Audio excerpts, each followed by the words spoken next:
উৎসবমুখর আয়োজনে পর্দা নামল বাগানবাড়ী প্রিমিয়ার লিগ 2024-এর 6তম আসরের। টুর্নামেন্ট জুড়ে হাড্ডাহাড্ডি লড়াই শেষে ফাইনাল ম্যাচে বাগানবাড়ী সুপার কিংসকে হারিয়ে এবারে শিরোপা নিজেদের করে নেয় বাগানবাড়ী ওয়ারিয়র্স। টসে জিতে ব্যাটিংয়ে নেমে নির্ধারিত 10 ওভারে 57 রানে পুঁজি পায় বাগানবাড়ী কিংস। তবে ওয়ারিয়র্স টিমের ব্যাটাররা দারুণ ব্যাটিংয়ের নৈপুণ্যে এই টার্গেট টপকে যায় হাতে 5 ওভার বাকি রেখেই। খেলায় অংশগ্রহণকারী দলের সদস্যরা জানায়, এই ধরনের আয়োজনের মাধ্যমে ভ্রাতৃত্ব বন্ধন আরও দৃঢ় করার পাশাপাশি যুব সমাজের অবক্ষয় রোধ এবং খেলাধুলার মাধ্যমে পারস্পরিক সম্প্রীতির বার্তা পৌঁছে দেওয়াই এই আয়োজনের মূল লক্ষ্য।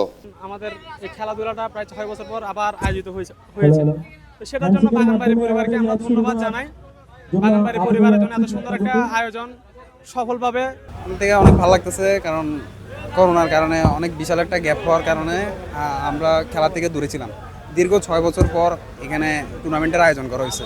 যারা খেলাধুলা করতেছে না, খেলা থেকে বিরত ওদেরকে আমরা যেমন খেলাধুলাতে আবার নিয়ে আসতে পারি। 6 বছর পরে হচ্ছে আমরা সবাই এলাকার ভাই বোনেরা যারা আছে সিনিয়র জুনিয়র সবাই একত্রিত হয়েছি, সবাই একসাথে অনেক খেলাধুলা করতেছে, অনেক কথা বলা মেলামেশা হচ্ছে। সো ধন্যবাদ।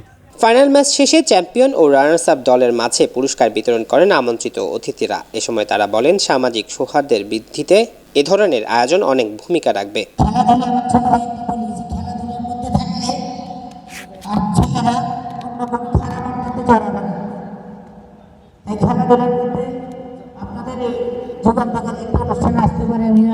আমার নিজেকে অনেক গর্ব করতেছি। ব্যবসায়ীদের নিয়ে আসছি যে ফাইনাল খেলার এছাড়াও আরও উপস্থিত ছিলেন নাইম হাসান রাসেল, মুরাদুল ইসলাম দীপু, শফিউল আলম, সাগর, রাশিদুল আলম সহ আরও অনেকে। আয়োজকরা জানান, আগামীতেও এ ধরনের আয়োজনের ধারাবাহিকতা অব্যাহত থাকবে।